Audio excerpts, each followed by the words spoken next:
আতিক, আমি এখন রয়েছে পটুয়াখালীর পুপাড়া নীলগঞ্জ নামক একটি এলাকাতে এবং এখানে আমি রয়েছে একটা নিম্নাঞ্চলে।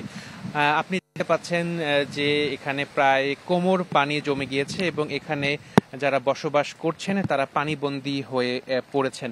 আপনাকে জানিয়ে রাখি যে ঘূর্ণিঝড় রিমালের যে মূল কেন্দ্র সেটি এর মধ্যে বাংলাদেশের উপকূল অতিক্রম করেছে।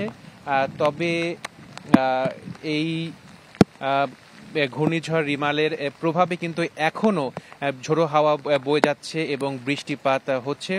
ফলে পানি যে নদীতে চলে যাবে সেই পরিস্থিতি কিন্তু এখনো তৈরি হয়নি এবং আপনি দেখতে পাচ্ছেন যে এখানে বেশ যারা বসবাস করছেন তারা কিন্তু পানিবন্দী হয়ে রয়েছেন। তো আমি একটু কথা বলবো যে আপনারা কতদিন ধরে পানিবন্দী হয়ে আছেন? আমরা আজকে 3 দিন পর্যন্ত পানিবন্দী অবস্থায় আছি। তো গতকাল তো ঝড় হয়েছে, আপনার ঝড়ের সময় কোথায় ছিলেন?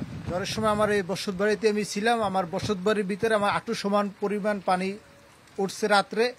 পোলা পানলে খুব বিবেকের ভিতরে পড়ে গেছি। মানে আমার ঘরে একজন অসুস্থ রুগী আছে, আরে খুব মানে চহির উপরে চেহার পাইতে তারপর তাকে বসাইয়া রাখা হয়েছে। আতিক, আপনি শুনলেন যে এই পানিবন্দী যারা হয়ে রয়েছেন তাদের যে দুর্ভোগের অবস্থা আপনি শুনলেন। তাদের বেশ কয়েকজনের সাথে আমি কথা বলেছি, তাদের সবারই দাবি যে এখন পর্যন্ত কারো কাছে কিন্তু সরকারি বা বেসরকারি ত্রাণ এসে পৌঁছায় নাই। ফলে তারা একটি মানবেতর অবস্থার মধ্যে রয়েছেন বলে তা সবাই তারা বলছেন এবং তারা প্রত্যাশা করছেন যে তারা সহসাই সরকারি বা বেসরকারি সাহায্য সহযোগিতা তারা পাবেন।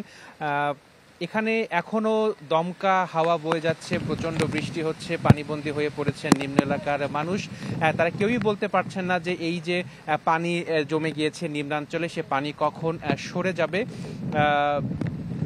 যখন গতকাল রাতে যখন ঘূর্ণিঝড় রিমাল আঘাত হানে তখন বৃষ্টি ছিল, দমকা বাতাস ছিল এবং জোয়ার ছিল। ফলে এই জোয়ারের পানি কিন্তু এই নিম্নাঞ্চলে প্রবেশ করেছে, নিম্নাঞ্চল প্লাবিত হয়েছে। একই সঙ্গে এখানে যে বেড়িবাঁধ রয়েছে সেই বেড়িবাঁধও কিন্তু ভেঙে গিয়েছে। ফলে বেড়িবাঁধ ভেঙে অনেক জায়গায় এই জোয়ারের পানি, জলোচ্ছ্বাসের পানি প্রবেশ করেছে। ফলে এই পটুয়াখালী নিম্নাঞ্চলের মানুষজন কিন্তু পানিবন্দী অবস্থাতে রয়েছেন। তারা বলছেন যে অনেকে 3 দিন ধরে পানিবন্দী অবস্থা রয়েছেন, ফলে তাদের যে খাওয়া দাওয়া সেটি স্বাভাবিক নিয়মে হচ্ছে না। তারা কোনোভাবে শুকনো খাবার খেয়ে এখন পর্যন্ত জীবন ধারণ করছেন, তবে ভারী খাবার তারা কিন্তু এখনো পাচ্ছেন না, যেহেতু তাদের ঘর বাড়ি রান্নাঘর সবকিছু পানির নিচে তলিয়ে গেছে। ফলে রান্না করার যে ব্যবস্থা সে ব্যবস্থাটি তারা করতে পারছেন না। অনেকে রাস্তার উপরে অবস্থান করছেন, যেহেতু পানি গেছে ঘরবাড়ি, তারা রাস্তার উপরে অবস্থান করছেন। অনেকে গতকাল যে ঘূর্ণিঝড় হয়েছে অনেকে এখানকার আশ্রয় কেন্দ্রে যাননি। তারা বলছিলেন যে তাদের অনেকের বাড়িতে অসুস্থ রোগী ছিল, একই সঙ্গে গবাদি পশু ছিল, ঘরবাড়ি ছেড়ে তারা আশ্রয় কেন্দ্রে তারা যাননি। তবে এখন পর্যন্ত সর্বশেষ তথ্য ঝড় চলে গিয়েছে, তবে ঝড়ের প্রভাবে এখনো ঝড় বৃষ্টি হচ্ছে এবং এই যে নিম্নাঞ্চল প্লাবিত হয়েছে, নিম্নাঞ্চল প্লাবিত হবার কারণে মানুষ পানিবন্দী হয়ে পড়েছেন এবং পানিবন্দী যারা হয়ে পড়েছেন তাদের সাহায্যের জন্য কেউ সরকারি বা বেসরকারিভাবে এখনো কেউ তারা সহযোগিতা পাননি। সবারই প্রত্যাশা যে হয়তোবা তারা সহসায় এই সরকারি বা বেসরকারি ত্রাণ তারা পাবেন। আতিক জি, অনেক ধন্যবাদ আশিকিন প্রিন্স আমাদের সাথে যুক্ত হবার জন্য। পটুয়াখালী খেপুপাড়া থেকে আমাদের সেখানকার চিত্র দেখাচ্ছিলেন আমাদের সহকর্মী আশিকিন প্রিন্স। এবার একটু আমরা রাজধানীর চিত্র দেখে আসতে চাই। রাজধানীর ধানমন্ডি থেকে যুক্ত হচ্ছেন সহকর্মী মাহফুজ কামাল। মাহফুজ, বৃষ্টিপাত তো হচ্ছে সারা দেশে, রাজধানীতেও হচ্ছে।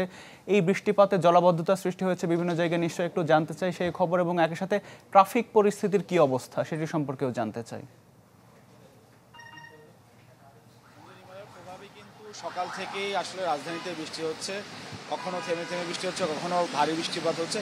তবে আমরা যেটা দেখেছি নিউ মার্কেট সায়েন্স ল্যাব এলাকায় জলাবদ্ধতা হয়েছে, মিরপুরের বেশ কয়েকটি এলাকায় জলাবদ্ধতা হয়েছে। আমরা এই মুহূর্তে ধানমন্ডি 27 নম্বর রয়েছে, সেখানকার একটি চিত্র দেখাবো।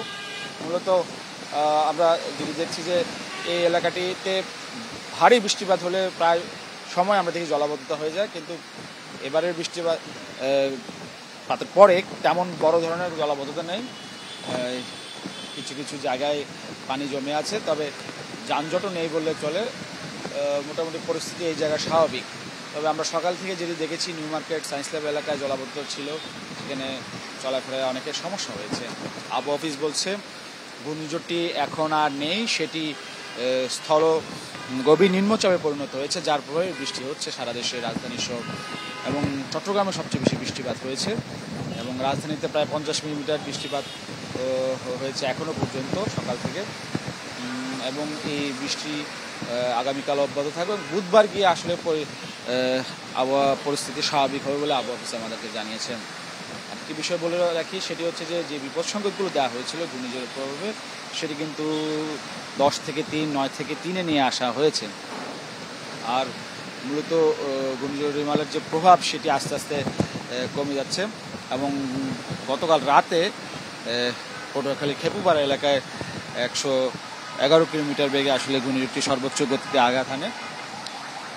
মূলত যে বিষয়টি লক্ষণীয়, রাজধানীবাসী যেটি বলছেন সেটি হচ্ছে বৃষ্টি হচ্ছে একদিক দিয়ে স্বস্তি, কারণ বিগত দিনগুলোতে আসলে যে পরিমাণ গরম বা তাপদাহ ছিল তার থেকে স্বস্তি দিয়েছে এই বৃষ্টি এবং স্কুলগামী সকালে অফিসগামী অনেকের আসলে এই বৃষ্টির কারণে যানবাহন পেতে বা চলাচলের সমস্যা হয়েছে, তারপরেও রাজধানীবাসী খুশি যেহেতু গরম থেকে আসলে রক্ষা পাচ্ছে এবং এই বৃষ্টিপাতের কারণে অনেকে স্বস্তি প্রকাশ করেছেন।